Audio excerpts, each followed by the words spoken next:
Psicopatas assassinos existem pelo mundo inteiro, e centenas de mortes ocorrem todos os anos pelas mãos de pessoas extremamente cruéis. Porém, às vezes essas mortes provêm de mãos pequenas e delicadas, que escondem verdadeiras crianças psicopatas. A primeira criança que integrará essa lista se chama Mary Flora Bell. Ela nasceu no Reino Unido e aos 11 anos foi condenada pela morte de 2 meninos, Martin Brown e Brian Hall. Desde que foi alfabetizada, ela já colocava o terror pichando as paredes da escola onde estudava.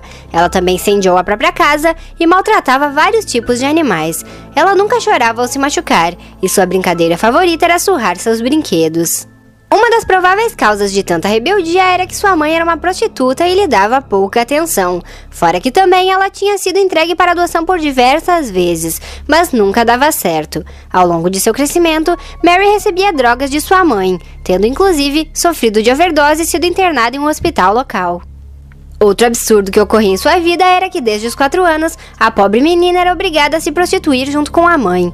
Psiquiatras que a trataram ao longo dos anos alegaram que sua psicopatia foi gerada ao longo de sua infância por conter muita raiva reprimida, levando a um amadurecimento extremamente precoce e agressivo. Mary foi condenada em 1968 e ficou presa até 1980. Ao longo destes 9 anos, ela recebeu tratamentos especiais e com 23 anos foi solta.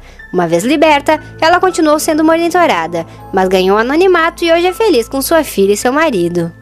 Em 12 de fevereiro de 1993, Denise Bulger foi passear com seu filho James, de 3 anos, no shopping, quando foram até um açougue. Distraída, a mãe não percebeu quando 2 garotos chamados John Vernable e Robert Thompson, ambos de 10 anos, atraíram a criança para fora do shopping e a levaram para um passeio cruel. James foi levado até um canal onde foi agredido na cabeça e no rosto. Depois disso, eles continuaram a caminhar pela cidade. Durante seu percurso, várias pessoas viram as crianças com aquele bebê machucado sozinhas andando por aí. Porém, apenas 2 mulheres interceptaram a ação, mas os 2 alegaram que James era seu irmãozinho caçula e que o estavam levando para casa.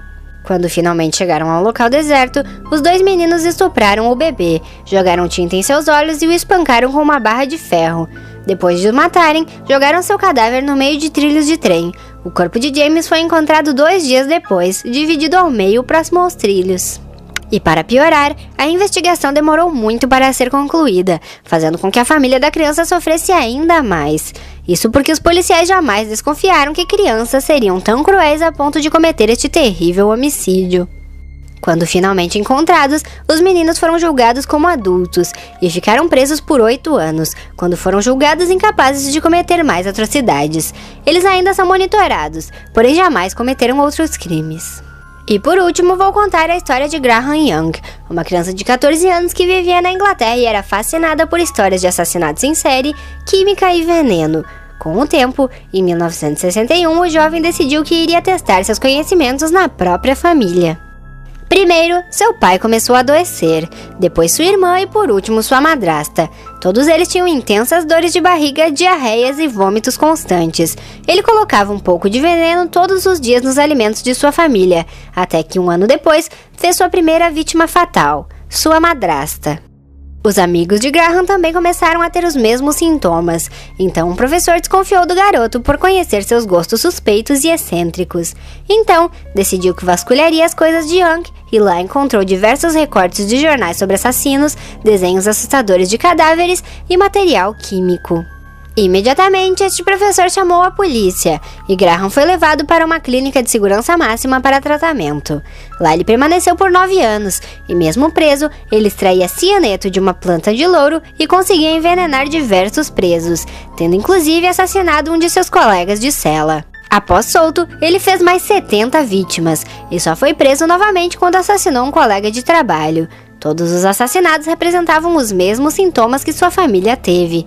Graham faleceu na prisão em 1990 de um infarto agudo no miocárdio.